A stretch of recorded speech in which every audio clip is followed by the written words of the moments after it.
buenos días, distinguidos amigos de Palenque TV. Muy agradecido nuevamente por estar con ustedes y porque ustedes estén a esta hora de la mañana viéndonos en forma en vivo y en directo, como decimos, tanto para la ciudad de La Paz como para el interior del país.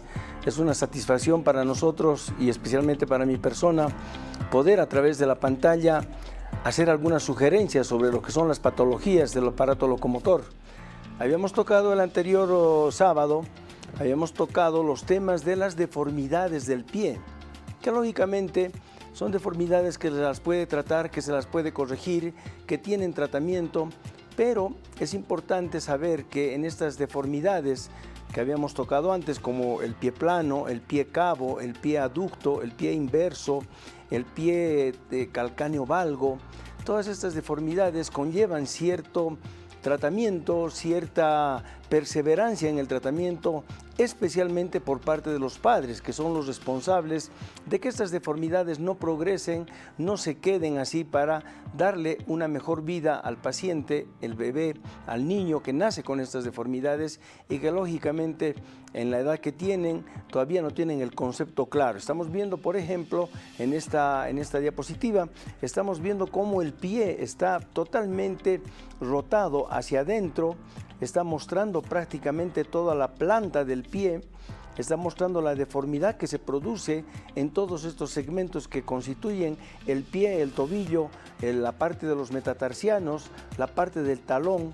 Entonces, en estas deformidades que a veces se presentan, que tienen el denominativo de pie bot, pie equinovaro o pie sambo también en algunos otros países se denomina de esta manera, pero en general constituye una patología que se presenta en el momento de nacer.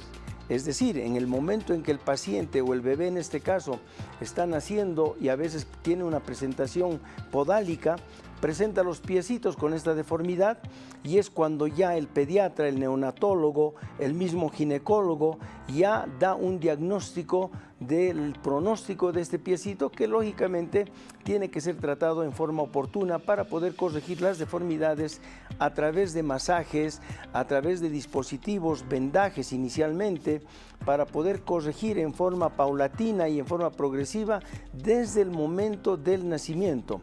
Se dice que el pie equinovaro es una patología que se la puede tratar mientras el bebé está atravesando el canal del parto. Entonces ya se pueden imaginar ustedes cuán precoz tiene que ser el tratamiento, cuán rápida tiene que ser la intervención del neonatólogo en dar el diagnóstico o el pediatra, y pasar a un especialista en este tipo de patologías, que es generalmente el traumatólogo ortopedista pediatra. Generalmente es esa la consecuencia lógica para poder tratar a este tipo de deformidades y que lógicamente puedan tener un buen fin, puedan corregirse en el momento oportuno para que ese niño no tenga posibilidades de entrar a una cirugía.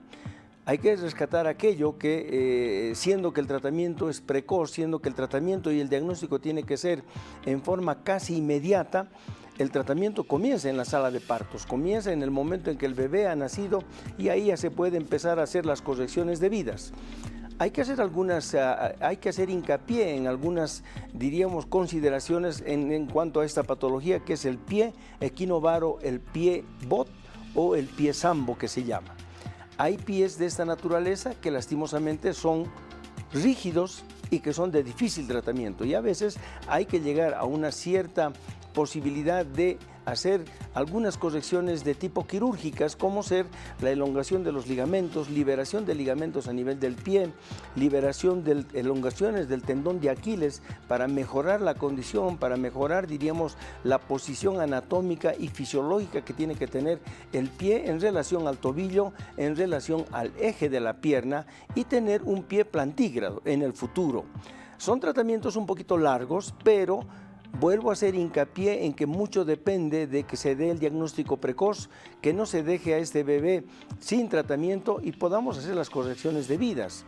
Hay que ver también que en algunos casos, como estamos viendo en la diapositiva, hay algunas deformidades a nivel de los deditos, a veces son metatarsianos muy cortos, que permiten la deformidad de los dedos en la parte distal del pie.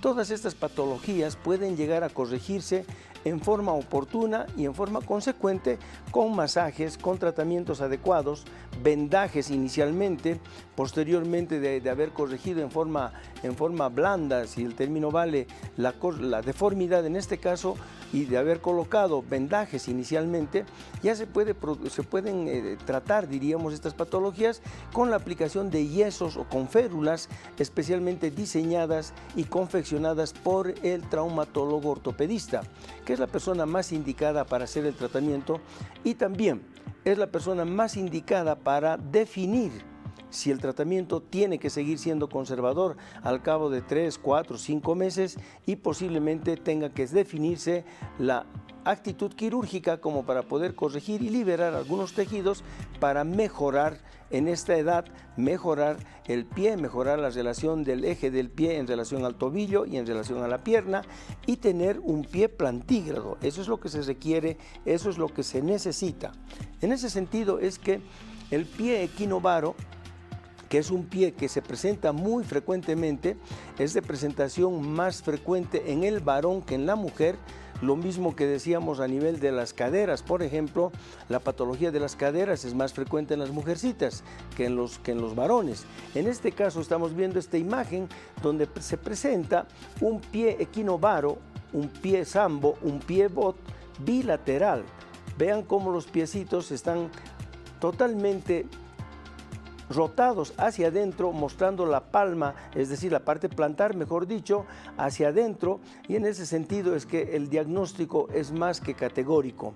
Así se presentan los pies equinovaros, que son de presentación podálica en el momento del parto y que de alguna manera ya en ese momento ya se puede empezar el tratamiento con masajes, con posiciones suaves, con vendajes inicialmente, teniendo mucho cuidado de no lesionar, pero en este caso cuando nosotros hacemos el diagnóstico de un pie equinovaro elástico o flexible, entonces el pronóstico es muy bueno. Pero cuando tenemos y hacemos el análisis, hacemos el diagnóstico del pie equinovaro rígido, entonces posiblemente tengamos que hacer algunas pequeñas correcciones quirúrgicas. Estamos viendo una radiografía cómo los metatarsianos están totalmente dirigidos hacia adentro, ¿sí? Llevando el pie hacia adentro, llevando la parte palmar hacia adentro, totalmente con una inversión del tobillo también. A veces se compromete la postura del tobillo.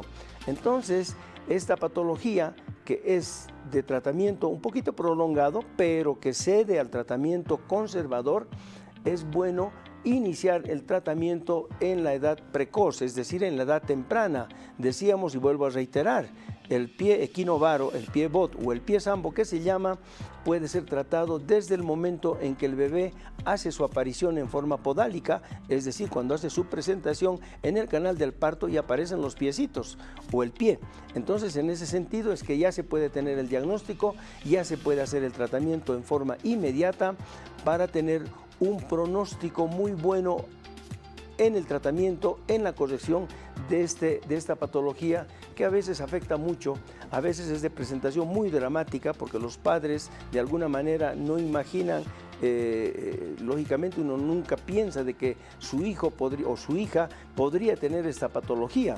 Y de repente se presenta y con mucha frecuencia.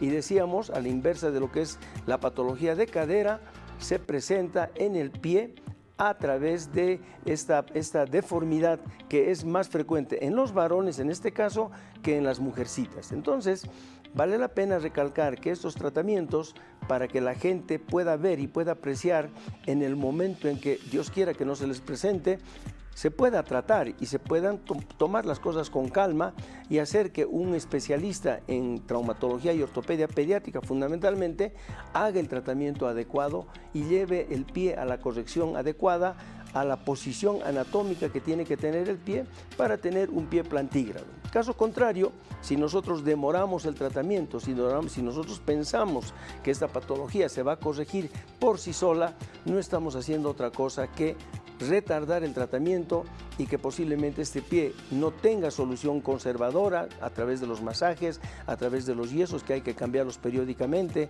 cada semana, cada 10 días, cada 15 días, dependiendo de la necesidad y dependiendo de la evaluación que haga el especialista. ¿sí? Entonces, a través de los masajes se puede corregir este pie que aparentemente tiene una gran deformidad. Y evidentemente, en el momento de la presentación, tanto los padres como la familia en sí se apenan muchísimo, se preocupan mucho porque no esperaban que el niño podía tener esta patología que a veces se produce en la postura que tiene el bebé dentro del vientre materno. A veces estas patologías se producen a través de la posición que adopta el bebé dentro del vientre materno, con las piernas casi cruzadas, con los pies totalmente en posición de versión, decimos nosotros, mirando todo hacia adentro, con una gran predisposición a que ese pie, la parte plantar, vea prácticamente el rostro del bebé. Entonces, son patologías que a veces impresionan, que a veces se contrastan, diríamos, con el nacimiento cefálico. En este caso, generalmente el niño que aparece con esa patología a veces tiene una presentación podálica, es decir, se presentan los piecitos primero y ahí es cuando se hace el diagnóstico precoz. Entonces, para los padres que no diremos que tienen no diremos que sea una desgracia, pero el infortunio de tener un bebé que nazca con esta deformidad, no se preocupen, no se alarmen, no se desesperen, porque son patologías que se pueden corregir en forma conservadora inicialmente. Y si tuviésemos que llegar a corregir esta patología en forma quirúrgica, tampoco es diríamos, no son cirugías cruentas. Y ¿quién diría? El bebé tiene muchas posibilidades de quedar totalmente recuperado, totalmente sano, con un pie plantígrado que le permite hacer una vida totalmente normal en cuanto a la actividad física fundamentalmente. Es un niño que va a crecer normalmente bien. Y a través de que podamos solucionar esta patología en la edad temprana, si es que llegamos a una decisión quirúrgica en algunos casos, el bebé cuando crezca mayormente ni se va a acordar que ha sido operado. O sea que ustedes, diríamos, esos diagnósticos, esos tratamientos, para que no tengan pena, para que no se desesperen, para que no se hagan malos tratamientos y sepan ustedes de que estas patologías, así como las estamos viendo, con esa deformidad que impresiona, que desespera en muchos casos a los padres, se puedan corregir en forma conservadora. Esta es la presentación de lo que nosotros conocemos de lo que es el pie equinovaro, pie sambo o pie bot, que también se llama. Entonces, estimados telespectadores, haciendo la consideración de estas patologías, no descuiden, no desestimen este tipo de deformidades que solamente pueden tratarse en forma conservadora, en forma precoz. Pero vuelvo a reiterar, ya lo hice el día sábado anterior, la responsabilidad de corregir esto es netamente por parte de los padres. Es decir, los padres no deben dejar pasar las deformidades tanto de lo que es el pie equinovaro que estamos viendo en la diapositiva, como ser el pie plano, el pie cabo, el pie aducto. Todas estas deformidades se pueden corregir en forma satisfactoria, en forma precoz. Si tenemos correcciones del pie plano, por ejemplo, decíamos anteriormente de que esta patología a partir de los 2 años ya se puede hacer el tratamiento con el respectivo uso de plantillas, con los realces y las elevaciones correspondientes tanto en el talón como en el arco, ejercicios que los niños tienen que hacer. Los ejercicios más adecuados son aquellos que pueden hacer en superficies blandas, como ser las camas elásticas, los colchones de la casa, los lugares de arena de playa que decimos nosotros, que son superficies blandas. Ahí sí el niño puede estar descalzo permanentemente. A través de lo que está jugando, el niño empieza a corregir, empieza a fortalecer sus ligamentos, los ligamentos plantares, los ligamentos del tobillo, los músculos plantares, los músculos que vienen de la pierna hacia la parte del pie, tanto en la parte dorsal, los extensores, los flexores, los aductores, los abductores. Entonces, tiene que haber un equilibrio muscular cuando el niño va creciendo. Pero ese equilibrio muscular tenemos que lograr también nosotros haciendo que el niño haga ese tipo de esfuerzos físicos a manera de jugar. Entonces, estas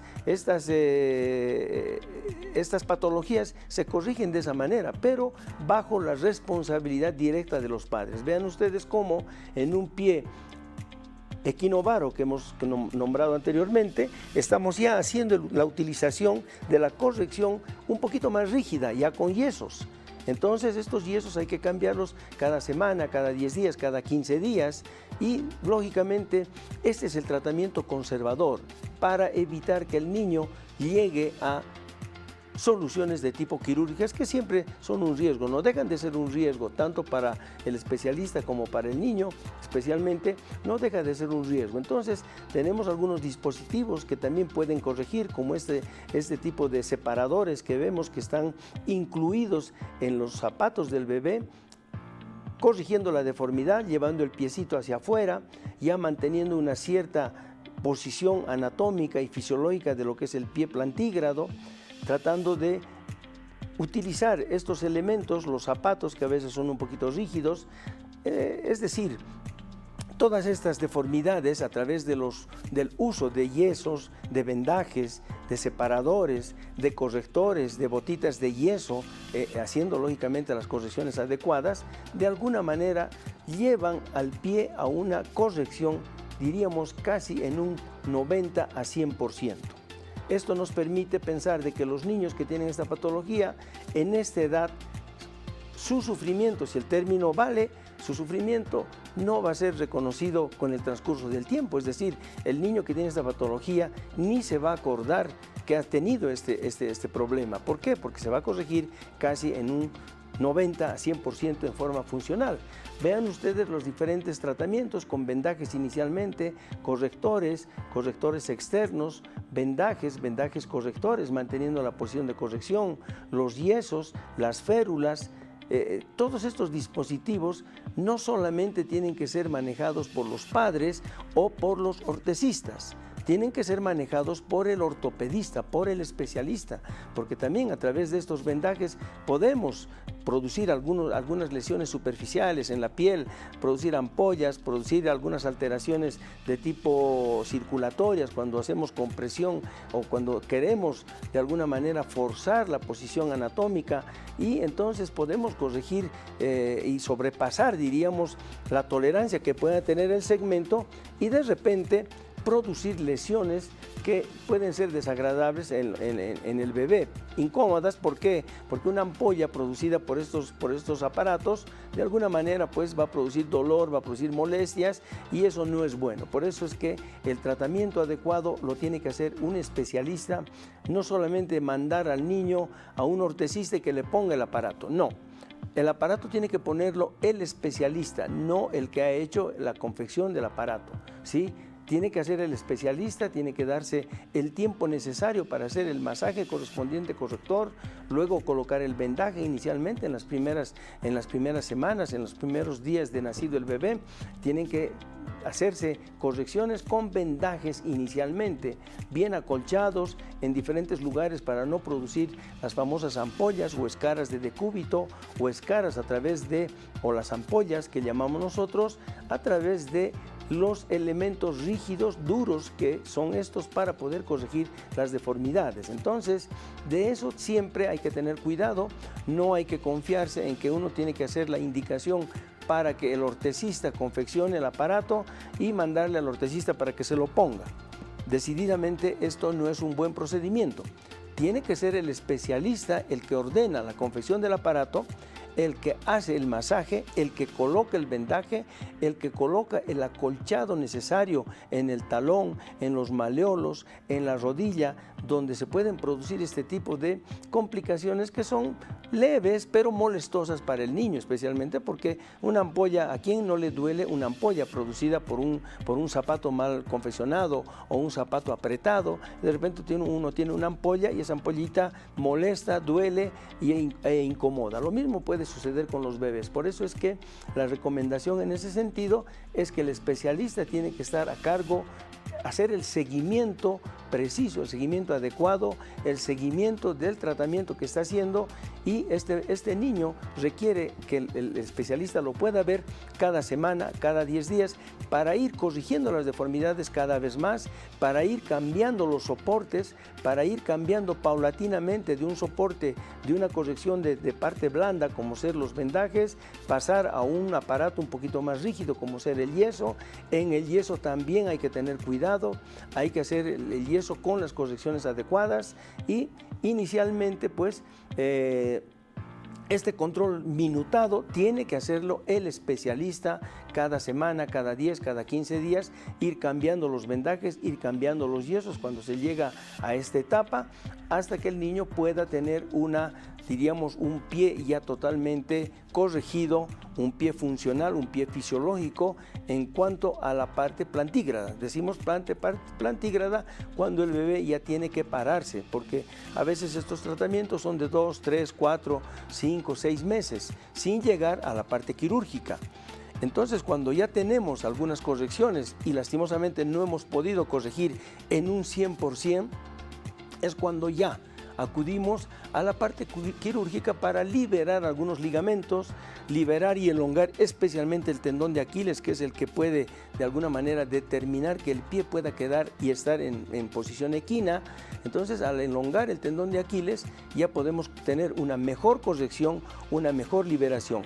En ese sentido, a veces también tenemos que corregir en la parte interna alguna liberación de ligamentos, fundamentalmente para tener correcciones anatómicas, para tener correcciones funcionales y que el niño pueda desarrollarse sin mayores problemas.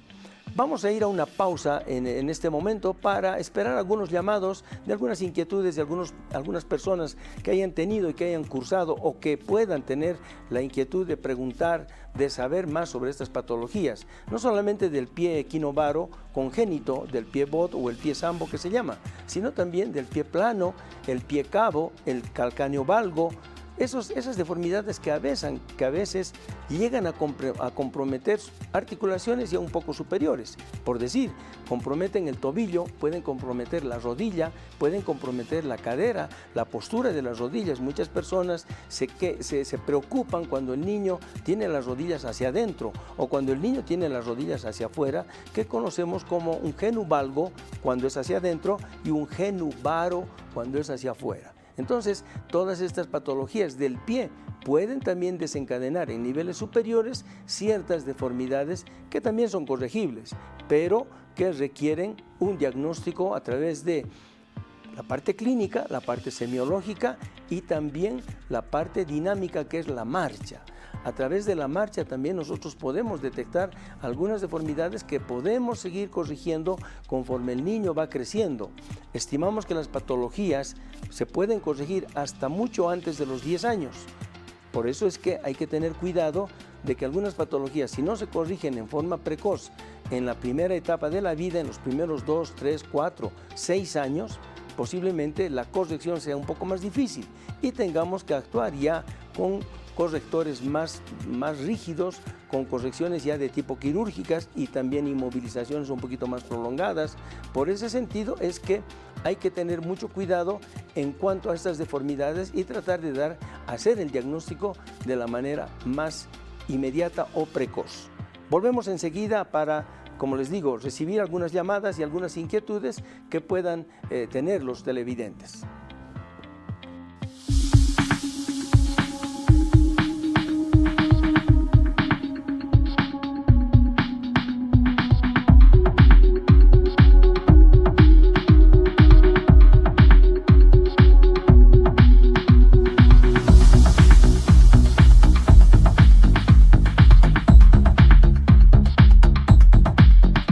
Bien, nuevamente distinguidos amigos televidentes de Palenque TV, reiterarles que este programa es emitido en vivo y en directo para la ciudad de La Paz y también para el interior del país. Esa es la satisfacción que tenemos nosotros de poder llegar a toda la población, a toda aquella gente que nos está viendo y que de alguna manera podría tener este tipo de patologías, de las cuales tratamos de que se puedan no desesperar cuando se presenta la patología, no descuidarse cuando sienten que el niño de repente no se para bien, no camina, se tropieza al correr, se cae, no tiene un buen equilibrio, y siempre es preocupación para los padres. En ese sentido es que los padres, vuelvo a reiterar, los padres tienen la responsabilidad de fijarse en estas deformidades que puedan corregirse a la brevedad posible. Caso contrario, cuando la patología es detectada ya en el joven, en el adolescente o ni qué decir en el adulto, ya tenemos patologías que lastimosamente no las podríamos corregir en forma conservadora y que de alguna manera necesitamos ya elementos netamente procedimientos quirúrgicos para poder corregir estas patologías que de alguna manera pueden tener limitaciones, pueden desencadenar limitaciones, especialmente en los jóvenes que quieren ser deportistas, que tienen alguna habilidad para el deporte, para correr, saltar, hacer voleibol, básquetbol, fútbol. Entonces, estas patologías en algunos casos desencadenan limitaciones, desencadenan frustraciones y, como les decía anteriormente, y lo voy a reiterar y lo voy a repetir varias veces, los padres son los únicos responsables de que el niño pueda corregir aquello, porque el niño en su temprana edad no tiene la conciencia necesaria como para saber qué le espera en el futuro. No sabe el pronóstico, no sabe qué hacer, porque tampoco nadie le dice nada y nadie le va a poder explicar, porque el niño tampoco va a poder comprender que su patología puede traerle consecuencias lógicamente limitantes en cuanto a la vida diaria. Por eso es que, vuelvo a reiterar, los padres son los responsables de que estas patologías se puedan corregir y lógicamente a través de que son padres hacer lo mejor posible, el esfuerzo necesario, el sacrificio necesario para que este niño pueda tener un pie plantígrado, puedan corregir sus deformidades y no tener problemas en el futuro. De todas maneras, voy a mostrar lo que en algún momento ya lo he mostrado. Tenemos el pie que tiene más o menos una curvatura. Si podemos acercar la imagen, suspendemos un poquito para ver la curvatura que tiene que tener el calcáneo, los huesos de los metatarsianos, la primera fila del tarso y la segunda fila. Entonces tiene que haber una relación en cuanto a un arco que nosotros normalmente denominamos el arco del pie. La postura del calcáneo, la postura de los metatarsianos. Cuando tenemos un pie plano, si nos permite la imagen y podemos ver la consecuencia de lo que es el pie plano, entonces vemos cómo el calcáneo adopta una posición casi horizontal en relación al eje del pie y en relación a los metatarsianos. Casi todos están apoyados en un solo plano. A eso denominamos nosotros que tiene un pie plano. Si este pie plano además tiene un calcáneo valgo, es decir, la inclinación del talón, ahora vamos a mostrar la parte posterior del talón, que se inclina hacia adentro. Si el talón se inclina hacia adentro, se lleva todo el tobillo hacia adentro. Y entonces tenemos un pie plano, calcáneo valgo, que lleva el tobillo hacia adentro y mantiene la deformidad. Esta deformidad, desgraciadamente, a nivel superior, va a llevar a una rodilla a una postura de genuvalgo, es decir, las rodillas hacia adentro.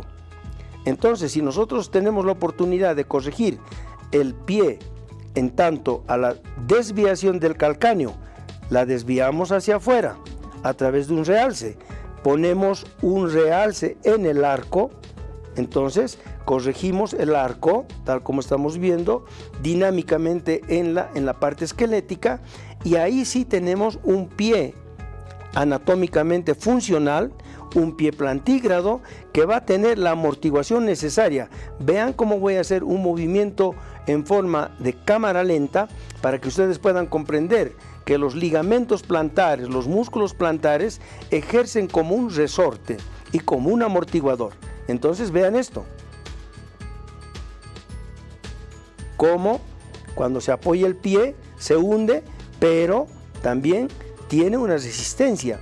a través del ligamento plantar, la fascia plantar, los ligamentos plantares, los músculos plantares, que hacen una especie de amortiguación para que el pie mantenga ese arco. Entonces, si el peso corporal cae, sucede esto, pero inmediatamente se recupera. Entonces el impacto de caída, el impacto que se produce tanto en el talón como en el primer dedo, en el quinto dedo y en la fascia plantar, ya no repercuten en forma enérgica en el tobillo y menos aún en la rodilla. Porque siempre hay que pensar aquello, el impacto que se produce cuando la persona salta, corre, ejerce, diríamos, una acción dinámica y enérgica al saltar, al correr fundamentalmente. Entonces tiene que tener una amortiguación de impacto que la da la fascia plantar y los ligamentos y músculos plantares.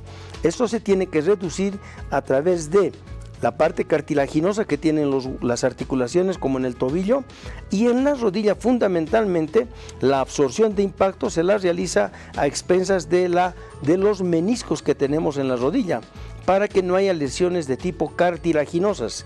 Este impacto también repercute y va hacia arriba, hacia las caderas, y también va hacia la columna. Cuando tenemos un pie plano, como el que estamos mostrando ahora en forma dinámica, el impacto de golpe, ¿sí?, va directamente hacia la rodilla, y el impacto puede ser tan importante que puede sobrepasar la absorción dinámica del menisco, que tiene que absorber este impacto, esta vibración. Si no produce aquello, el impacto es en las caderas y el impacto se va directamente a la columna, produciendo dolor lumbar, dolor de espalda, cansancio y fatiga muscular, inflamación de los tendones, inflamación de las articulaciones del pie, inflamación de la articulación del tobillo, inflamación de la rodilla, inflamación del tendón rotuliano en la rodilla, y lógicamente dolores a nivel de las caderas, y repercute ya en forma más superior a nivel lumbar, donde se producen dolores, fatigas, cansancio, contracturas musculares. Por eso es que es tan importante hacer estas correcciones en forma temprana, en forma precoz, que normalmente pues van a darle mucha chance, muchas posibilidades al paciente de no tener molestias cuando esté empezando a crecer y empezando a consolidar tanto las articulaciones menores como las articulaciones mayores.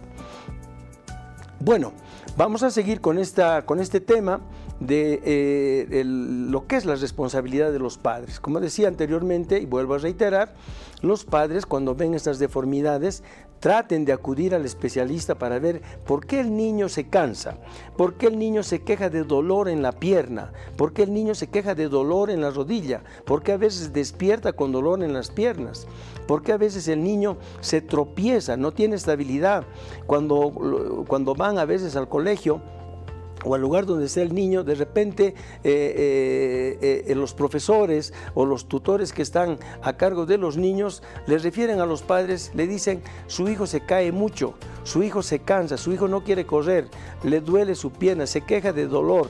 Entonces ya ahí empieza, diríamos,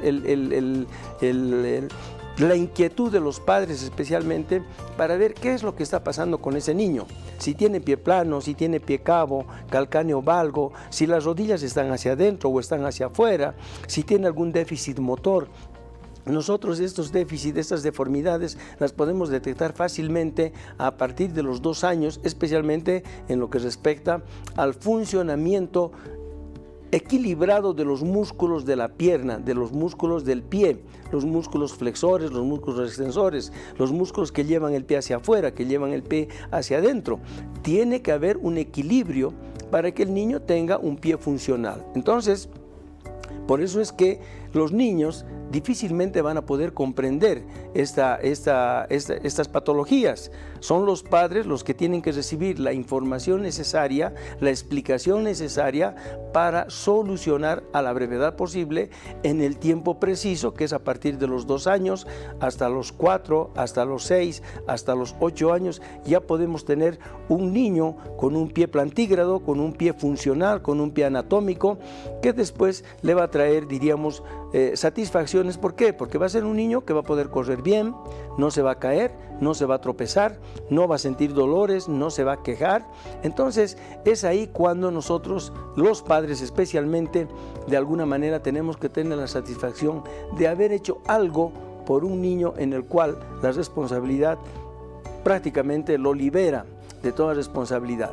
Caso contrario, el niño o la niña, cuando tiene algún problema de cadera, por ejemplo, si no se hace una detección precoz de lo que es la displasia de cadera, de lo que es la luxación de cadera, las consecuencias son lastimosamente muy dramáticas. ¿Por qué?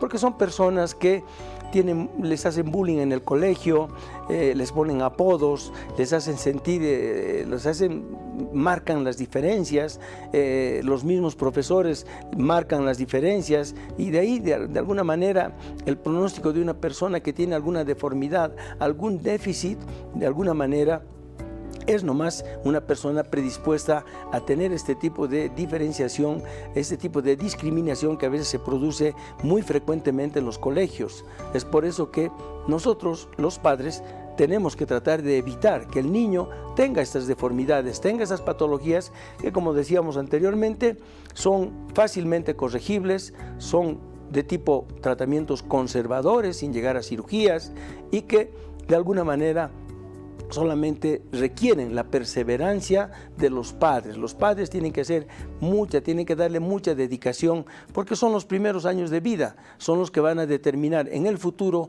que esta persona no se queje de dolores, no se queje de molestias, no sea discriminado, no creen apodos alrededor de su persona cuando está cojeando, cuando una pierna es más corta que la otra, empieza a claudicar, cuando tiene dolor y molestias, no puede participar de los eventos deportivos, de los eventos normales que suceden en los colegios. Entonces, tratemos en lo posible de solucionar a la brevedad posible estas patologías, estas deformidades que se presentan con gran frecuencia en los niños, en los bebés, en el momento de nacer, como hemos visto y como habíamos explicado. Ahí tenemos la clásica presentación de lo que significa el pie equinovaro, que es una patología de alta incidencia en el varón fundamentalmente, que es una patología corregible, que nosotros podemos tener la oportunidad de diagnosticar si es un pie equinovaro rígido o si es un pie equinovaro o pie bot o pie sambo flexible, para poder hacer las correcciones oportunas. Entonces, solamente me queda, antes de despedirme y antes de agradecer a los televidentes, a la gente que nos está viendo en vivo y en directo en la ciudad de La Paz y en el interior del país, recibir sus llamados, recibir sus mensajes si es posible. Tenemos el teléfono fijo, tenemos el teléfono, mi celular, el 772-07640, para poder contactarnos y poder poder absorber aquellas inquietudes que tienen los padres en relación a estas patologías que son frecuentes y que van a ir en beneficio de los niños en su crecimiento. Muchísimas gracias. Estaremos la próxima semana con otras patologías de lo que es el aparato locomotor. Lo que de alguna manera nos satisface es poder llegar en vivo y en directo a todos los televidentes, a todos los hogares en la ciudad de La Paz y a nivel nacional.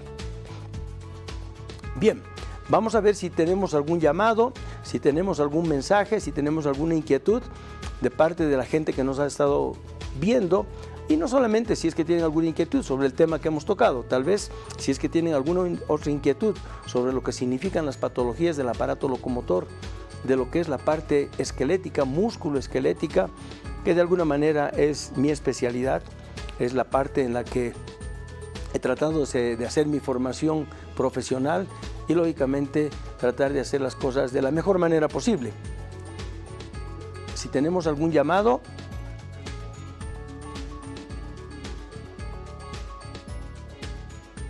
bien, entonces de alguna manera vamos a seguir insistiendo en estas patologías que no solamente complican diríamos el crecimiento de los niños fundamentalmente, sino también complican su pronóstico en el futuro.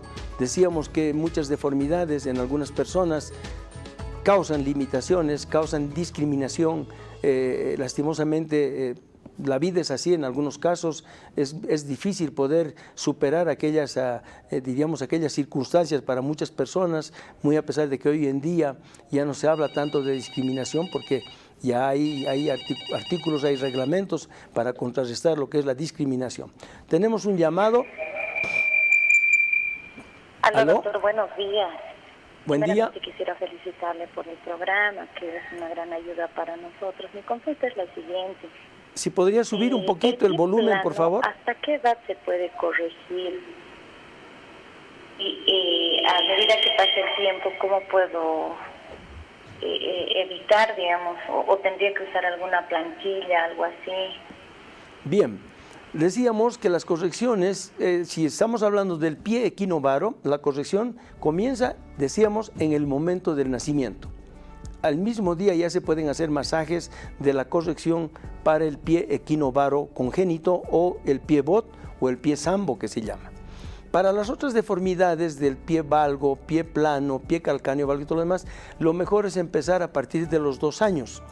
Mientras tanto, a partir de los 2 años, ¿por qué decimos a partir de los 2 años? Porque entre el primer y segundo año, el niño o la niña empieza a tener un equilibrio muscular que hace que el pie se vaya acomodando, diríamos, en forma plantígrada, en forma anatómica, en relación a lo que necesita tener en la bipedestación, es decir, poder pararse bien, poder caminar bien. Nosotros sabemos que el niño empieza a querer caminar a los 7, 8, 9 meses. Y entonces ahí es donde podemos ver algunos defectos que no deben preocuparnos. Muchas personas al año, el niño camina de puntas, camina con los pies hacia adentro, se cae, lleva un pie hacia afuera, el otro hacia adentro, no tiene mucho equilibrio y todo lo demás. Eso, diríamos, ese tiempo no nos debería preocupar. ¿Por qué? Porque tenemos que esperar que haya un equilibrio entre aquellos músculos que habíamos citado anteriormente. Tiene que haber un equilibrio entre los músculos elevadores del pie, los músculos flexores del pie, los músculos que llevan el pie hacia adentro, el pie hacia afuera. Tiene que haber un equilibrio. Entonces, en función de que ese equilibrio se logra a la edad de 2 años, ya podemos hacer el tratamiento. Ese es el tratamiento precoz para estas deformidades del pie plano, el pie cabo, el pie calcáneo valgo, todo eso. Entonces, normalmente podemos corregir eso entre los 4 y 6 años. Si empezamos a los 2, a los 8 años ya tendríamos prácticamente solucionado el problema. Ahora, conforme va creciendo el niño, cada vez es más difícil la corrección. Por eso es que hay que tratar de hacerla a la brevedad posible, la corrección correcta. Bien, creo que tenemos algún llamado. Aló, buenos días, doctor, ¿me escucha? Sí, buen día, le escucho. ¿Cómo está, doctor? Buen día, tenía una consultita. Dígame. Mire, tengo un bebé de 2 años y tiene esa patología de pie plano. Ahora quisiera consultarle cuál sería el mejor tratamiento que yo pueda hacer y hasta qué edad se puede corregir. Gracias. Bien. Decíamos que el pie plano se lo puede corregir a partir de los 2 años con el uso de una plantilla adecuada.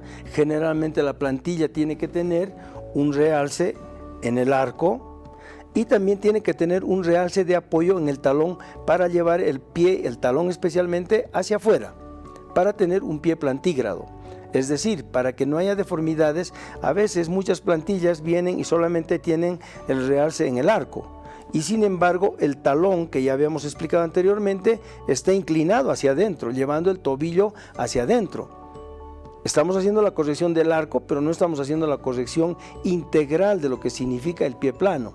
Generalmente el pie plano tiene un componente de desviación, deformidad en la parte del arco, pero también tiene un componente a nivel del calcáneo, del hueso posterior, del hueso que conforma el talón.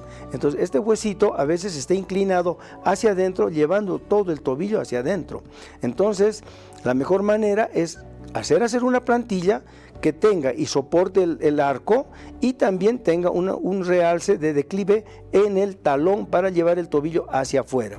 Luego, esa es la parte digamos, ortésica, es la parte que se va a utilizar en el zapato. Tiene que ser un zapato duro, un zapato rígido, un zapato que tenga los requisitos anatómicos, con contrafuerte en el talón fuerte, como dice su nombre, es decir, el material tiene que ser relativamente duro, rígido, no hacer que los niños usen zapatos de tela, zapatos de gamuza, zapatos finos, zapatos que no tienen talón, por más bonitos o por más caros y finos que sean. Esos zapatos, cuando hay una deformidad en el pie, más bien complican la existencia de la patología y la prolongan demasiado. Entonces, en los niños hay que aprovechar que ellos no son conscientes de que quieren un zapato fino, o un zapato bonito, o un zapato de colores que puedan agradar a la gente, o el material. No, el niño requiere en este momento, a través de su ignorancia, sin querer ofenderlos, no necesitan tener zapatos finos. Necesitan tener zapatos duros, de buena confección del material, que sea de cuero, que tenga suela, que tenga taco, que tenga su contrafuerte firme en el talón, también en la parte anterior. Entonces, que le permita tener un pie, diríamos, anatómico dentro del zapato. Y para ello es sumamente importante el uso de la indumentaria, es decir, el zapato. Ahora, cuando tenga que hacer deportes, decididamente tiene que estar con su plantilla y con la zapatilla puesta en la plantilla, y evitar que el niño esté permanentemente con zapatillas. Siempre es bueno que el niño tenga zapato firme, tipo botín, con su plantilla. Ahora, estos elementos no van a corregir la deformidad, por si acaso. Lo que va a corregir la deformidad es la corrección dinámica de ejercicios que tiene que hacer el niño. ¿Dónde tiene que hacer ejercicios?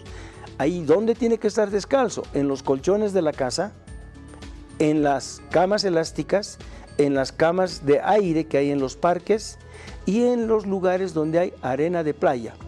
Es decir, ahí sí el niño puede estar descalzo. Hay que evitar que el niño que tiene una deformidad en tratamiento esté descalzo en la casa, por más alfombra que tenga o por más tapizón que tenga, esté con chancletas, con pantuflas, con zapatos blandos, y directamente ahí perdemos el tratamiento. Por eso es que es importante mantener al niño con su plantilla, con su zapato bien confeccionado, y los ejercicios que sí o sí hay que hacerlos, porque esos son los que van a corregir estas deformidades. Muy bien, hemos llegado prácticamente al final y nuevamente me siento muy satisfecho y muy agradecido a la dirección de Palenque TV por darnos la oportunidad de llegar a la población, a la comunidad, con estas inquietudes, con estas, diríamos, patologías que de alguna manera, para satisfacción de todos y para bajar la inquietud, bajar la desesperación de algunos padres, son patologías que se pueden corregir en forma conservadora y no necesariamente tienen que llegar a la cirugía. Muchísimas gracias. Reiterarles que nuestro programa es en vivo y en directo para la ciudad de La Paz y para toda la República. Muchísimas gracias y será hasta el próximo sábado.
¿Cómo están?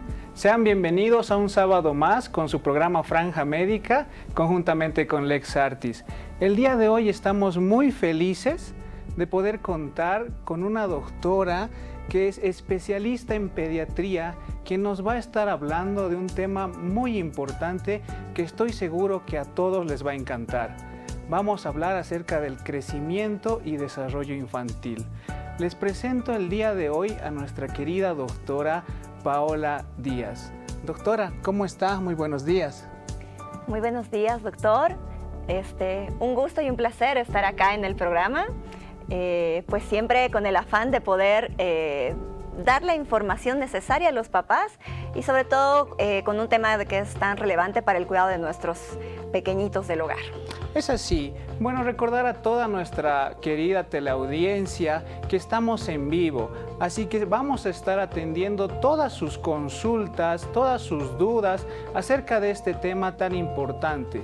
Recuerden que el crecimiento y desarrollo de cada uno de nuestros niños bolivianos es muy importante y para esto están nuestros queridos profesionales especialistas, pediatras, quienes nos ayudan a poder ir resolviendo nuestras dudas. Entonces, para eso los invito a cada uno de ustedes, por favor, a poder hacer sus consultas y llamadas a los números que ustedes encuentran en pantalla. Tenemos al 222-2413 y el número de celular 699-55-470. Mientras nosotros vamos hablando acerca del tema, estamos encantados en poder resolver cada una de sus consultas. Querida doctora, hablemos un poco acerca de este tan importante tema que estoy seguro que usted lo debe ir ahondando mucho más en base a su especialidad. ¿Qué tal si nos cuenta dónde estudió, dónde realizó esta especialidad tan linda y cómo fue el desarrollo de la misma? Claro que sí, muchísimas gracias por la invitación. Bueno, yo soy la doctora Paola Díaz. Siempre me menciono como una mamá pediatra. Creo que es algo muy importante mencionar el plus que tal vez me ha dado en el desarrollo de la carrera, el poder ser mamá de un niño maravilloso. Yo me he formado como médico general en la Universidad Mayor de San Andrés, en nuestra ciudad. Me he formado como pediatra en la Ciudad de México, en el Instituto Nacional de Pediatría por parte de la Universidad Nacional Autónoma Metropolitana. Y bueno, y tengo algunos estudios de posgrado en diplomados, en conciliación y arbitraje médico, en cuidados paliativos, en nutrición pediátrica y en tópicos selectos en neumología, lo cual, bueno, agradezco porque esto me permite un poco poder desarrollar el trabajo con los papás, con los pequeñitos y pues ampliar y ver la forma más integral de abordar cualquier tipo de problema que se pueda presentar en la salud y bueno, y el control regular, que es lo que vamos a abordar fundamentalmente ahora en cuanto al crecimiento y desarrollo de los niños. Doctora, qué honor tenerla acá, realmente el talento boliviano, los profesionales que tenemos nosotros y agradecer a usted sea parte de nuestra institución y poder llegar a ustedes, nuestras queridas familias bolivianas, a nuestros niños y podamos conjuntamente proveer de lo que más deseamos todos, más salud. Doctora, hablemos un poco de este tema que nos trae el día de hoy a ambos acá y estoy seguro que a muchas personas también interesadas. Hablemos acerca de qué es el crecimiento. Bueno, el crecimiento viene definido como el aumento de lo que es el desarrollo pondoestatural, es decir, el aumento en peso, el aumento en talla de nuestros pequeñitos, que se va a dar fundamentalmente por el aumento de tejido, lo que nosotros llamamos como hiperplasia, o el aumento del tamaño celular, que es lo que se denomina hipertrofia, que es el curso regular que se puede dar en cuanto al crecimiento de nuestros pequeñitos. Y bueno, y vemos que se va dando por diferentes etapas en el desarrollo infantil, desde el nacimiento hasta la adolescencia. Perfecto, y se lo maneja mucho, ¿no? Crecimiento y desarrollo. Seguramente desarrollo tiene otro término. ¿Nos podría orientar un poco más? Claro que sí. Bueno, el crecimiento va más englobado al, como decíamos, como la palabra lo dice, ¿no? Al aumento, digamos, de la masa, ¿no? Al crecimiento como tal de lo que es el cuerpo de nuestros pequeñitos, y el desarrollo viene siendo la adquisición de la funcionalidad de los diferentes órganos y tejidos, la adquisición de la funcionalidad también general en lo que es el desarrollo, y esto aborda diferentes áreas, ¿no? El área motora gruesa, el área motora fina, el área del lenguaje y el área emocional social. Mi querida doctora, asumo que en nuestro contexto nacional y creo que es algo muy común, que seguramente muchos se van a sentir muy identificados. Dicen, no sé si está creciendo mi hijito, o mi hijita está más chiquitita que sus compañeritas, o mi hijito está más chiquitito que sus compañeritos, o su hermanita no era igual. Entonces, existen muchas dudas que los papás tienen en ese momento. Entonces, le pregunto, ¿cada cuánto se debe llevar a los niños? ¿Cómo se hace este control de crecimiento? Por favor, ahí las preguntas.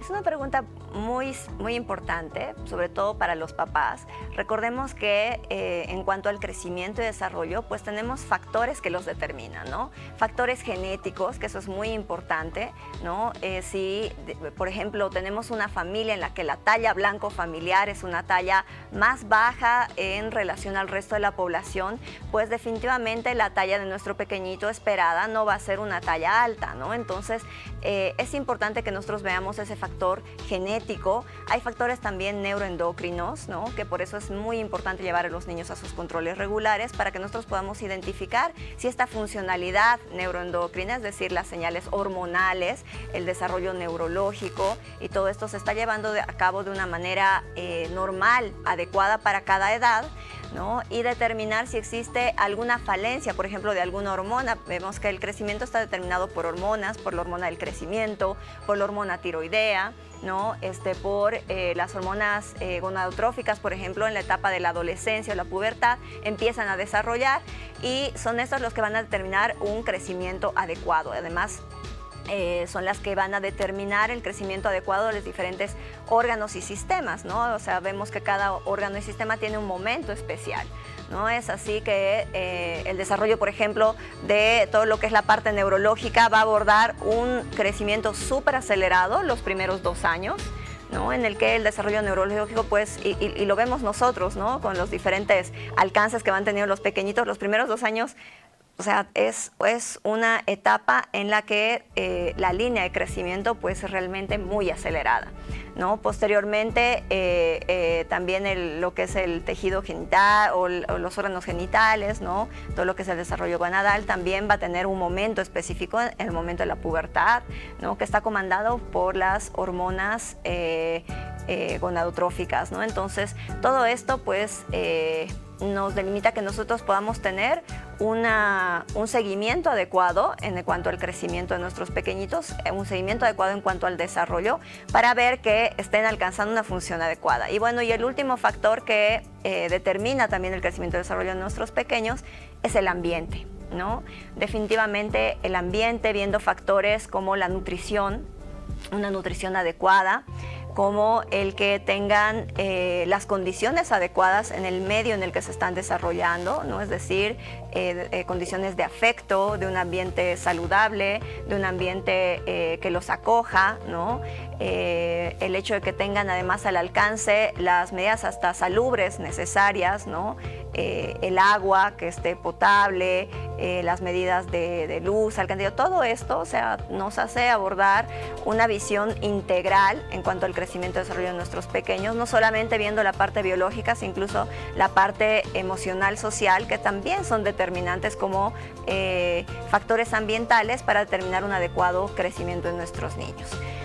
Es así que desde la parte pediátrica nosotros aconsejamos que los controles, sobre todo desde el nacimiento, bueno, se puedan realizar incluso antes del nacimiento, ¿no? O sea, la idea es que nosotros podamos incluso captar a las familias en los controles prenatales, ser parte incluso del equipo que maneja el control del embarazo, ¿no? Para poder orientar a las mamás en relación a cómo manejar la alimentación de ellas durante el embarazo, cómo manejar su actividad física en el embarazo, ¿no? Cómo manejar el medio ambiente que las rodea en el embarazo, para que nosotros no tengamos ya algún factor amenazante al momento del nacimiento, ¿no? Increíble que realmente tantos factores pueden englobar en un ser que creo que todos los papás adoran y desean lo mejor, ¿no?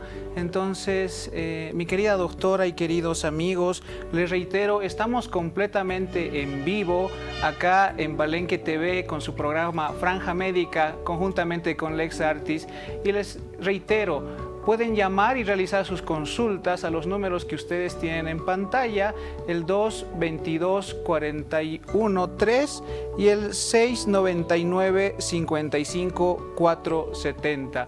Los invitamos a poder realizar una consulta completamente en vivo con nuestra querida doctora mientras continuamos con tan lindo tema. Doctora, sabemos que esto abarca ciertas edades para poder realizar el control.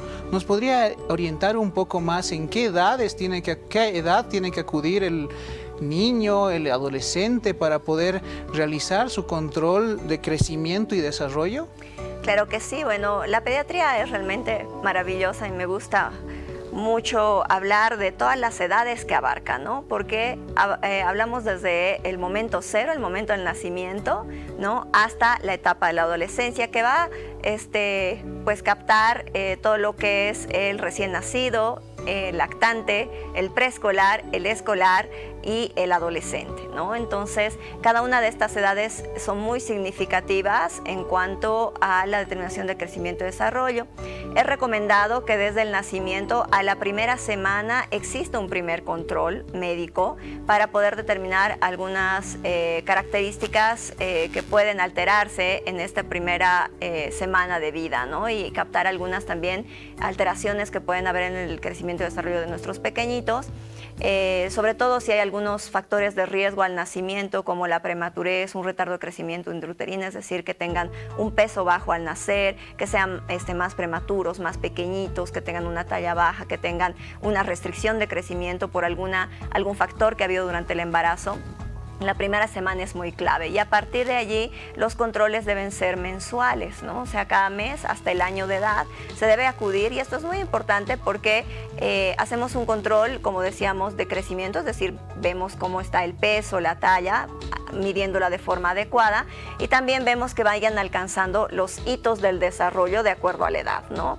Es decir, entonces mensualmente tienen que acudir a la consulta pediátrica para que se pueda identificar cualquier alteración oportunamente, ¿no? Así también verificar que se esté llevando una adecuada alimentación, que tengan al día las vacunas, ¿no? Y pues a partir de ahí bimensualmente hasta los 2 años de edad, y a partir de los 2 años es trimestral, ¿no? Hasta los 3 años, posteriormente semestralmente, y cuando alcanzan los 5 años ya puede ser los controles anuales. Papá, mamá, como nuestra querida doctora lo indica, una vez al mes deben llevar a sus niños, su niña, por año para sus controles de crecimiento y desarrollo. Doctora querida, nos decía acerca de algunas alteraciones que se pueden observar en este primer año. ¿Nos puede comentar un poco más de cuáles serían y cómo los papás pueden detectar estos signos, síntomas de alarma que puedan existir en los niños cuando tengan un bajo peso para la talla, si se puede decir? Claro, lo que nosotros hacemos en el control de crecimiento y desarrollo es ver primero el peso, ¿no? Medido de forma adecuada. Podemos utilizar la balanza, ya sea recostado, sentadito, hasta los 2 años de edad. Y a partir de ahí debe ser tomado de pie, ¿no? E igual la talla debe medirse con un infantómetro, es decir, recostado durante los primeros 2 años de vida, y posteriormente puede ser de pie. Entonces, una medición adecuada de esto nos permite, en cuanto al peso, nosotros utilizamos unas gráficas de percentiles o desviaciones estándar que están determinadas por la OMS o la CDC. Se pueden utilizar ambas para nuestro medio, y con ellas nosotros vemos que se encuentre graficado en una línea que nosotros la consideramos normal para la edad, ¿no? Existen percentilas que van hacia abajo o hacia lo alto. Entonces nosotros con esto podemos determinar, por ejemplo, el peso, si está adecuado para la edad, si existe un peso bajo, si existe desnutrición, si existe hacia arriba un sobrepeso o si existe obesidad, ¿no? Entonces nosotros podemos determinar esto adecuado a la edad de cada uno de nuestros pequeñitos, y pues si nosotros estamos en una línea de riesgo de bajo peso, pues tomar las medidas adecuadas para que esto no vaya hacia una desnutrición. Y si encontramos un niño con desnutrición, pues hacer un manejo oportuno, iniciar un manejo de tratamiento oportuno de la desnutrición, y viceversa, ¿no? Cuando existe sobrepeso y obesidad, también tomar las medidas necesarias. En cuanto a la talla, nos permite identificar igual una talla que sea adecuada para la edad de nuestros pequeñitos, o que exista una talla baja, o que exista, bueno, un riesgo de algo que es un poquito más infrecuente, pero que puede ser la acromegalia, gigantismo, cuando está la talla alta, ¿no?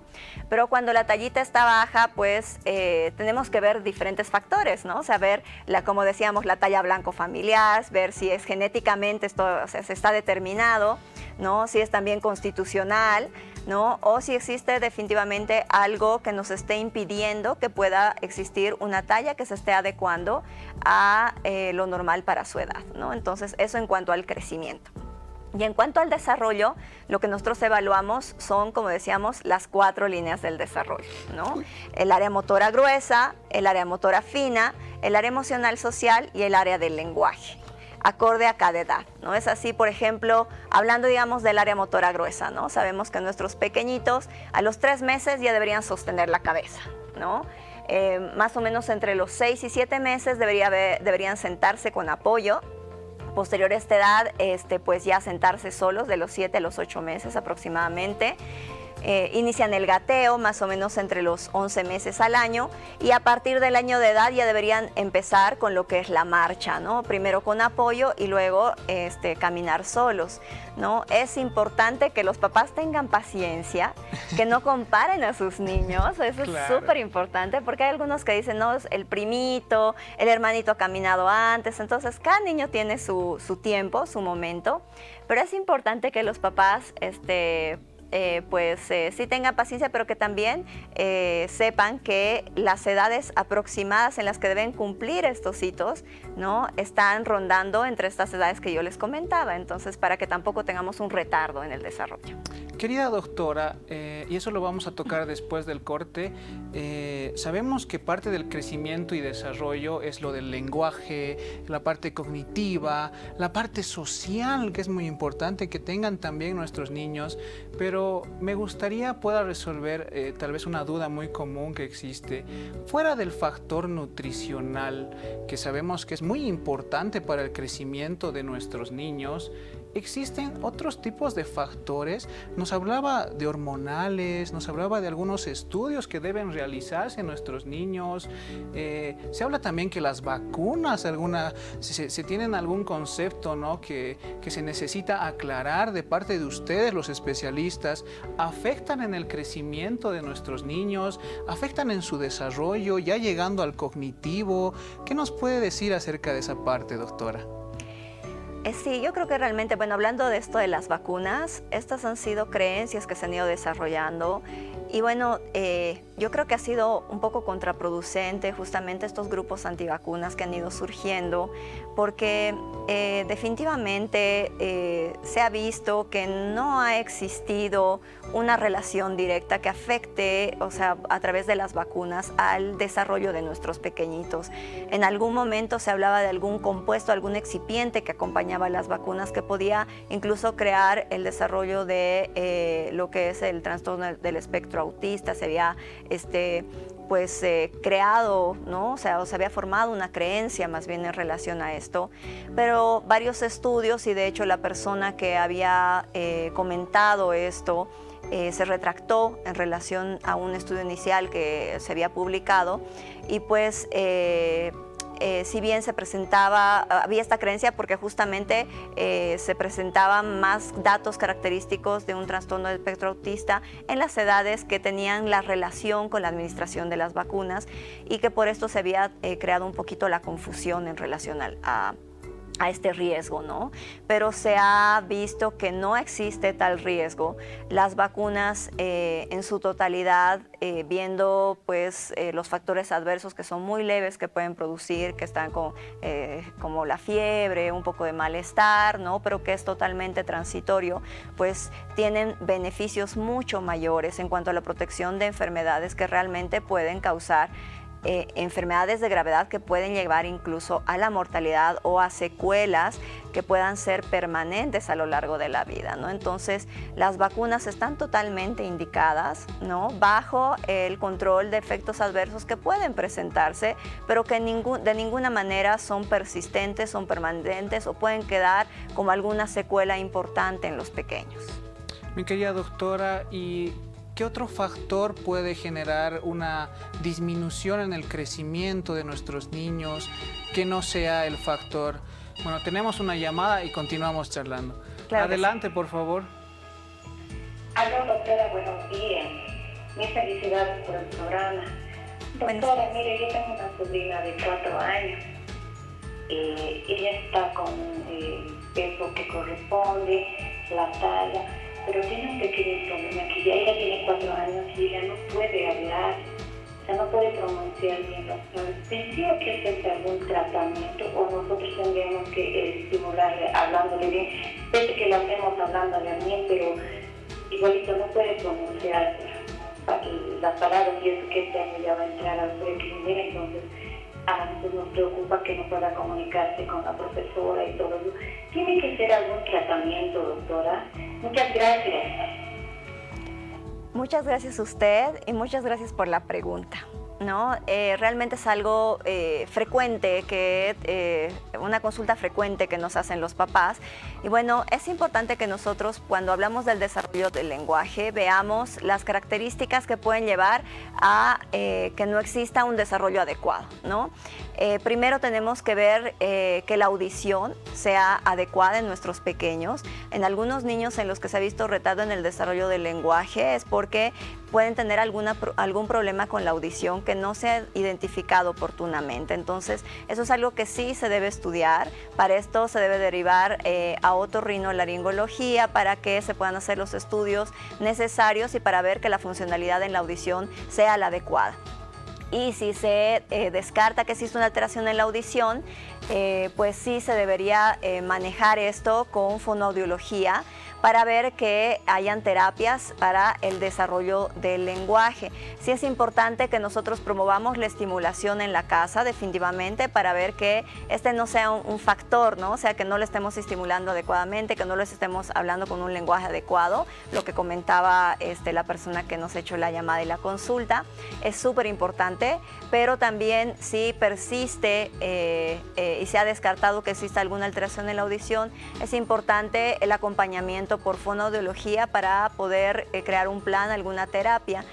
También en los controles pediátricos es importante que nosotros descartemos que exista alguna alteración, ¿no? Un frenillo lingual acortado, que exista alguna alteración en el paladar, en la forma del paladar, en la lengua, para poder descartar que esto esté determinando también el retardo en el desarrollo del lenguaje. Gracias, doctora. Hola, ¿qué tal? Tenemos una llamada. Adelante, por favor. Buenos días, doctor. Muy interesante el tema que están tocando. Bueno, yo tengo mi bebé que está aprendiendo a sentarse y bueno, justamente en las etapas del crecimiento quería hacer mi consulta, ¿no? Doctora, ¿en qué momentos se deben de dar ayudar o apoyar a que el bebé tal vez se siente, que empiece a gatear y que empiece a caminar, ¿no? Yo como papá que tengo mi primer bebé, estoy experimentando esto por primera vez y me gustaría saber los momentos, ¿no? Cuándo son adecuados, qué debo de hacer y qué no debo de hacer. Gracias. Muchas gracias y qué bueno, a mí me gusta mucho que ahora en estos tiempos pues siempre el cuidado es de ambos padres, ¿no? De la mamá y del papá que están a cargo del cuidado de los pequeñitos y bueno, qué lindo escuchar a un papá que nos consulte acerca de lo que puede realizar, ¿no? Como habíamos mencionado, las etapas para el área motora gruesa, que es lo que él nos preguntaba, ¿no? Los bebecitos tienen que sostener la cabeza generalmente entre los 3 y 4 meses, ¿no? Alcanzan el poder sentarse con apoyo entre los 6 y los 7 meses. Antes de esto no es muy recomendado el promover la sedestación, es decir, que se sienten, porque de repente incluso el mismo organismo no está preparado para poder adaptar estas posiciones, ¿no?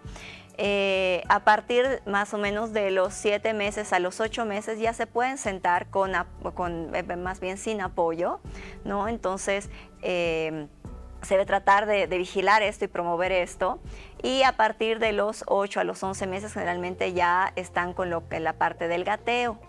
Existen diferentes ejercicios de estimulación que nosotros podemos hacer para promover que esto se vaya desarrollando de una forma más precoz. Eso es la estimulación precoz.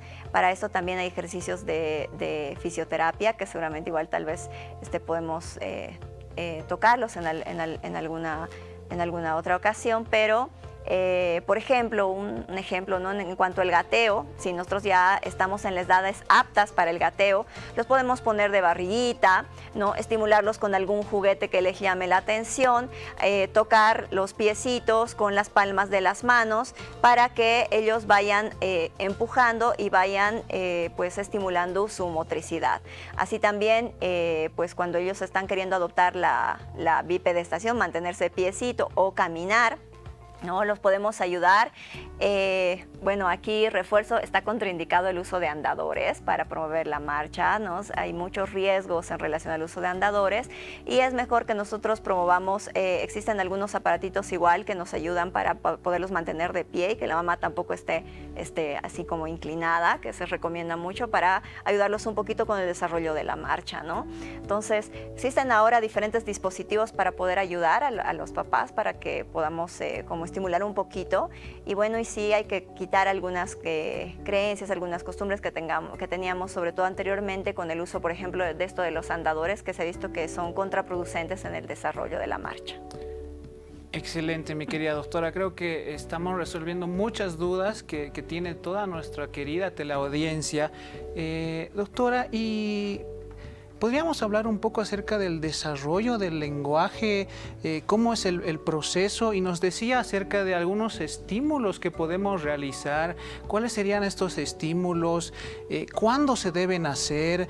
Porque creo que a veces existen muchos papás que quieren que sus bebés hablen antes o lo toman bien o mal que sea en un periodo antes o un periodo después. ¿Cuándo es el momento que el niño tiene que empezar a decir sus primeras palabras? ¿Cómo podemos estimularlas? ¿Nos puede orientar un poco más de esto? Claro que sí.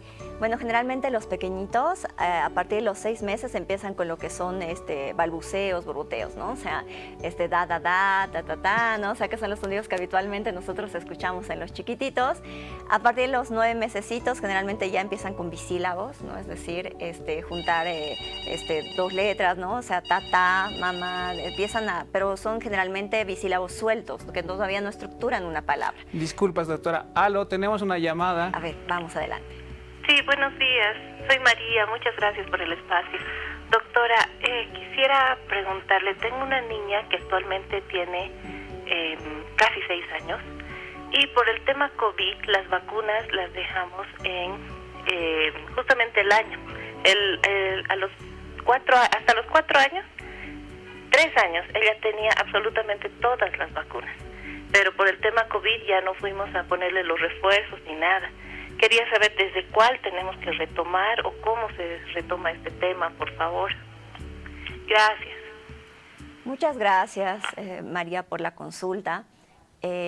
Bueno, definitivamente durante la pandemia se habían retrasado mucho los esquemas de vacunación en los pequeños porque no nos habíamos percatado un poco de cómo íbamos a abordar esta parte, fue algo sorpresa, pero bueno, ya se han ido actualizando poco a poco los niños en cuanto a sus esquemas de vacunación y esa es una recomendación gracias a la consulta, ¿no? Que por favor los papás cumplan, ¿no? Con el esquema de la cartilla de vacunación y que si no lo han cumplido adecuadamente acudan a su pediatra para que se pueda actualizar el mismo, ¿no? En este caso, si ha cumplido las vacunas hasta los 3 añitos, le faltaría un refuerzo, ¿no? El refuerzo de los 4 años. Si es una no es la pentavalente y la antipolio, que le faltaría su última dosis de refuerzo, su segundo refuerzo.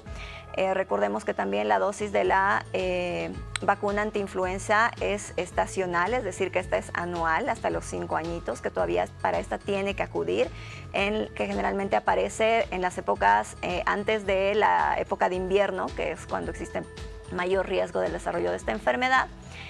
Entonces deberá acudir este año para que se ponga también la vacuna antiinfluenza.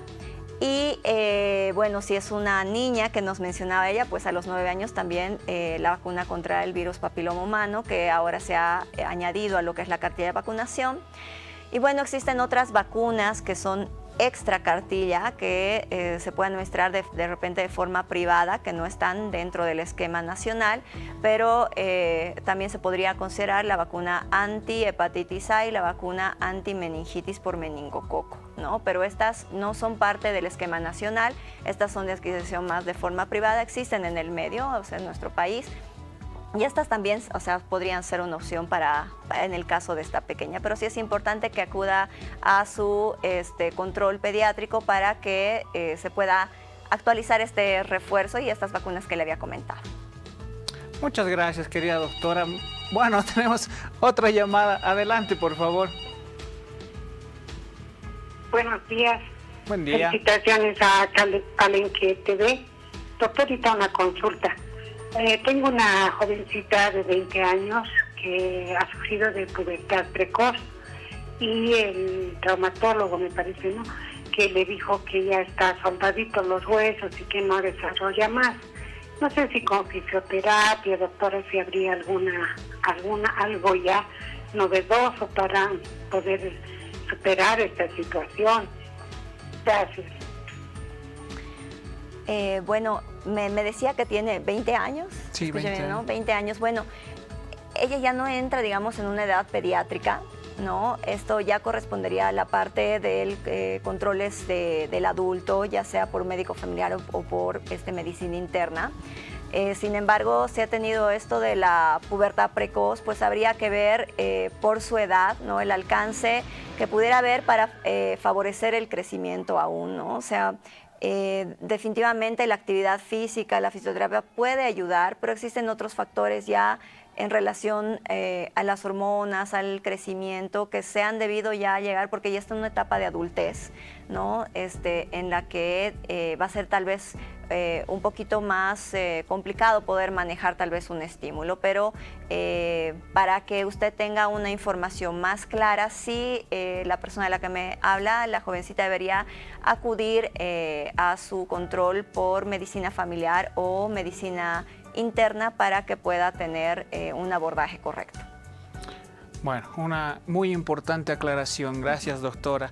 Retomemos un poco y les agradecemos por sus llamadas. Continúen realizándolas. Recordarles que estamos completamente en vivo acá por Palenque TV en su programa Franja Médica, conjuntamente con Lex Artis. Doctora, estábamos hablando acerca de del desarrollo del lenguaje, de estos estímulos que podíamos hacer. Creo que nos quedamos en los monosílabos. Así es. Entonces, continúe, por favor, cómo Claro que podemos sí. ir orientando a nuestros papás en este proceso de nuestros queridos niños. Claro que sí. Entonces, bueno, ya los pequeñitos, como decíamos, a los 9 meses pueden empezar a pronunciar estos bisílabos sueltos, y posteriormente, entre los 11 meses al año de edad, ya empiezan con algunas palabritas, ¿no? Generalmente están formadas por estos bisílabos que se van uniendo, que son palabras simples como tata, mamá, ¿no? O sea, que son las primeras palabritas que generalmente pues pueden empezar a pronunciar los pequeños, y posteriormente pues ya ellos empiezan a aumentar su vocabulario, siempre primero con las palabras más simples, con bisílabos, y poco a poco se van aumentando las palabras que van pronunciando, ¿no? De tal modo que al año y medio aproximadamente, pues ellos ya pueden empezar a conjuncionar frases, ¿no? Y a partir de los 2 añitos generalmente ellos ya pueden elaborar algunas frases más extensas, formar, conjuncionar algunas palabras, ¿no? Entonces es tal vez en este momento que nosotros podemos un poquito estimular el lenguaje y más tempranamente pues captar si es que todavía no está emitiendo sonidos, si nosotros le hablamos, lo que decíamos, no le hablamos, y nuestro pequeñito no escucha adecuadamente, pues es un momento de alertarnos para ver que la funcionalidad de la audición no sea lo que esté perjudicando, digamos, el desarrollo del lenguaje. De hecho, se promueve que desde el nacimiento exista un tamizaje auditivo, ¿no? a través de lo que son otoemisiones acústicas, para que nosotros podamos identificar tempranamente problemas de la audición y evitar así que existan estos problemas en el desarrollo del lenguaje. Este ototamizaje se lo realiza pediatría, asumo que también en casa se lo podría hacer de alguna manera, ¿no? Debe haber alguna reacción del niño, algún ruido que los debe atraer, ejemplo la sonajera, alguna reacción que el niño debe tener, mirar o pedir. Entonces, ¿podemos darnos de cuenta que existe alguna alteración por este tipo de signos que nos presenta? En etapas tempranas, es decir, las otoemisiones acústicas es un tamizaje que se realiza en etapa neonatal, ¿no? Entonces ahí es un poco complicado que podamos tener una respuesta a sonidos que nosotros podamos identificar claramente, y por eso existe este estudio de tamizaje. Pero definitivamente a medida que nuestro pequeño va desarrollando y va aumentando la edad, sí, a través de sonidos, de palmadas, de sonidos leves que nosotros podemos ver que el niño inclina la mirada hacia el lado donde nosotros estamos emitiendo el sonido, y esto nos puede permitir ver que la audición pues no esté afectada, ¿no? Pero para tener un tamizaje más temprano, el estudio sí estaría recomendado, y de hecho en muchas partes del mundo se lo hace de forma rutinaria y es parte del tamizaje neonatal integral que se hace, ¿no? O sea, en todos los recién nacidos. Doctora querida, una pregunta más y nos vamos al corte, queridos amigos. ¿Existen factores externos que puedan realizar alguna afectación a este desarrollo del lenguaje de la audición? Muchos papás, cuando uno está en el aeropuerto, dicen, no, mi hijito, o consultan, siempre escucho algodoncito para el niño. ¿A qué edad es recomendable que el niño pueda ya comenzar a realizar vuelos? ¿O qué otros factores existen para que puedan realizar alguna afectación auditiva? Sí, definitivamente, bueno, todos los traumas acústicos, ¿no? podrían determinar alguna afectación en la audición. Es decir, hablando, digamos, de los vuelos, hablamos de un cambio de presiones, y yo, bueno, sí tengo siempre el cuidado, los bebés realmente pueden viajar desde pequeñitos, ¿no? O sea, lo recomendable, no sé, desde el mes de edad, que no sean tan chiquititos, justamente para que la mamá también el hábito de poder manejar a su pequeño, pero incluso en etapa neonatal podrían viajar, si hay que tener el cuidado de ese cambio de presiones en los oíditos. Para eso se recomienda que puedan estar succionando, como para hacer ese efecto que nosotros hacemos del bostezo, ¿no? De poder deglutir, para evitar esas presiones aumentadas que existen en el oído. Y pues cuando son más grandecitos, como no podemos de repente decirles que se tape, que se cubran los oídos para evitar este cambio de presiones, o que hagan estas actividades que pueden facilitar ese cambio de presiones, puede ser recomendable sí poderles poner un tapón auditivo para evitar ese cambio de presiones, y que esto puede ocasionar un trauma acústico, ¿no? Igual los sonidos fuertes, como decíamos, por ejemplo, la pirotecnia, los sonidos así de petardos, todo esto que a veces tenemos en el medio, cuando son muy cercanos, también pueden ocasionar un trauma auditivo. Y si la exposición es constante, pues esto puede determinar que exista alteraciones. Existen otras también patologías, por ejemplo, infecciosas, como una otitis, ¿no? Que es una infección de los oíditos, que también podrían determinar una alteración en el oído y poder provocar una hipoacusia, ¿no? Entonces esto también podría afectar lo que es el desarrollo del lenguaje. Y un poquito volviendo a esta vigilancia y los estímulos que nosotros podemos realizar en nuestros pequeños, pues uno es tratar siempre de identificar cuando han sido sometidos a un trauma acústico, a sonidos demasiado fuertes, ¿no? Ver en lo posterior que puedan responder a estímulos auditivos. Y en relación al lenguaje, pues que nosotros siempre les hablemos en un lenguaje claro, ¿no? O sea, que a veces nos dejamos guiar porque ellos empiezan, no sé, con el baubao, ¿no? Entonces empezamos un poquito a inclinarnos al lenguaje que ellos nos van formando. Y no es que esto, pues, está bien desde la parte, digamos, emocional que puede tener la mamá, pero en relación al desarrollo del lenguaje, siempre, bueno, decirle es el perrito, es el gatito, o sea, hablarle con palabras claras, con un lenguaje claro, sencillo, pero evitar, ¿no? Evitar caer en estas en orientarnos al lenguaje que nuestro pequeñito esté desarrollando, porque lo podemos confundir también. Doctora, muchas gracias. Queridos amigos, nos vamos a una pausa y al volver vamos a continuar hablando acerca del desarrollo social de nuestros queridos niños. Nos vamos a una pausa, por favor.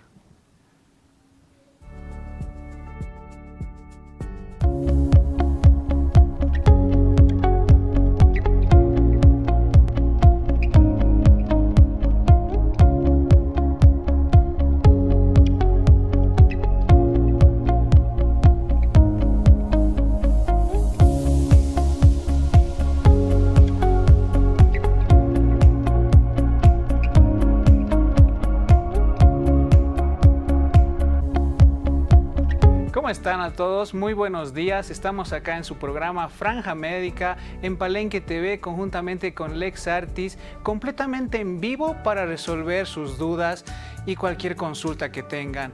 Por favor, realicen la llamada a los números que tienen en pie y recordarles que nuestra clínica se encuentra en la calle Haití, entre Buch y Estados Unidos, y atiende de lunes a sábado en horarios de 8 de la mañana a 4 de la tarde en cualquiera de sus especialidades. Nos pueden seguir en todas las redes sociales, en Facebook, en Instagram como Lex Artis, y estamos haciendo las cosas bien. Hoy nos encontramos con nuestra querida doctora Paola Díaz hablando acerca de crecimiento y desarrollo. Estábamos ahondando acerca de varios temas que incluyen el desarrollo y el crecimiento. Uno de los más importantes, considero, es el social, querida doctora. ¿Cómo podemos nosotros ayudar un poco más a nuestros niños, ayudar a que puedan tener una relación social apropiada? ¿Qué es una relación social apropiada? ¿Es normal que ellos se aíslen? ¿Es normal que ellos sean muy apegados? Cuéntenos un poco más, doctora. Bueno, este es un tema muy bonito que también forma parte de lo que es la pediatría, que nosotros podamos identificar en nuestros pequeñitos que pueda existir lo que se llama un apego seguro, ¿no? Y una crianza respetuosa, ¿no? En este sentido, pues nosotros debemos promover siempre el poder respetar los espacios de los pequeñitos en su desarrollo, ¿no? Poniendo límites, ¿no? Límites de formas correctas, ¿no? Existía mucho y existe mucho en nuestro medio aún creencias que se han desarrollado en torno a las formas que existían anteriormente, en las que de repente los guías, los papás, los tutores, pues eran quienes comandaban absolutamente todo, pero ahora se ve que se debe estimular un poco lo que es el desarrollo social, viendo las aptitudes, viendo las preferencias de los pequeños desde etapas muy tempranas, ¿no? Entonces es bien importante promover el apego seguro de nuestros niños. Esto parte desde el momento incluso del nacimiento, ¿no? Será tema de otro encuentro que tengamos, pero desde la parte del nacimiento, el promover un apego precoz, que es lo que nosotros llamamos el contacto piel a piel con los pequeños, ya desde ahí partimos para poder promover un desarrollo emocional social adecuado de nuestros pequeños, con la regulación de las emociones a través del contacto piel a piel con la mamá. Por eso es tan recomendado ahora el poder hacer esta práctica desde el momento del nacimiento, el momento del parto, ¿no? Siempre coordinando con el resto del equipo, y en edades posteriores, pues este momento puede ser muy determinante también en el desarrollo emocional y afectivo de nuestros bebés. El alojamiento conjunto también parte como algo muy importante en cuanto a lo que es un apego seguro, ¿no? El mantenerlos en colecho no viene siendo una contraindicación, ¿no? Sobre todo en la etapa de la lactancia, ¿no? Que muchas veces tempranamente los papás dicen, no, sepáralo porque tiene que ser independiente, aléjalo, que llore, no le hagas caso, ¿no? Entonces, son algunas creencias que debemos quitarlas un poco y tratar más bien de promover ese apoyo o ese crecimiento con afecto en nuestros pequeños, ¿no? No descuidar nunca ese apego, pero que no sea un apego inseguro, un apego de temor, sino que sea un apego seguro, de confianza y de seguridad de nuestro pequeño. Estoy seguro que en este periodo del desarrollo, doctora, social, existe una gran importancia del momento en el cual el niño empieza a tener interés por los grupos, empieza a tener interés por jugar con otros niños.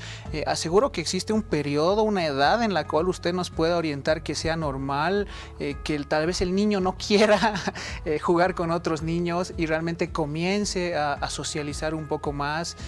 ¿Cómo sabemos esto, doctora? Efectivamente, bueno, en todo lo que es la etapa de lactancia, el apego es más con la familia y con el entorno familiar porque está más relacionado con esto, ¿no? Entonces, ahí promover, como decíamos, el apego seguro con los papás, pues va a ser muy importante su desarrollo social, pero sí existen etapas posteriores, ¿no? Generalmente en la etapa del preescolar, escolar, que ya el niño empieza el descubrimiento por cosas nuevas, empieza a explorar, a indagar, a preguntar, a conocer.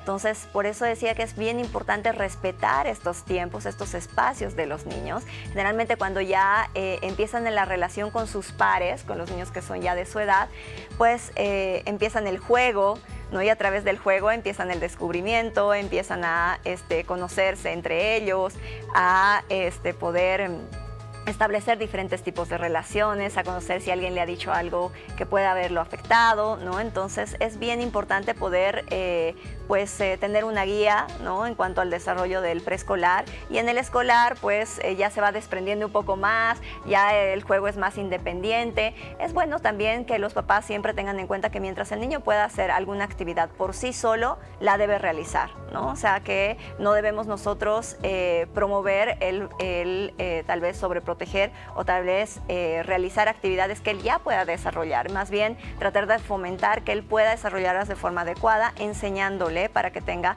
un desarrollo emocional adecuado, ¿no? Y pues en las etapas posteriores que vienen la etapa escolar y la adolescencia, bueno, en la adolescencia más aún, pues el encontrarse con sus pares bajo una guía adecuada va a ser muy determinante también en la parte social para el futuro de lo que implica. Son como las dos crisis, ¿no? Un poquito de la crisis de la adolescencia también es bien importante en cuanto al desarrollo emocional social. Mi querida doctora, realmente nos quedamos sin tiempo hablando, se nos pasó. Estoy seguro que en ese desarrollo existe la famosa etapa del por qué, que es una que todos los papás disfrutan mucho, aprendiendo conjuntamente con sus niños. ¿Dónde la podemos encontrar? Usted denos una recomendación y un último consejo a nuestros padres de familia para que nos vayamos despidiendo el día de hoy. Sí, definitivamente, bueno, es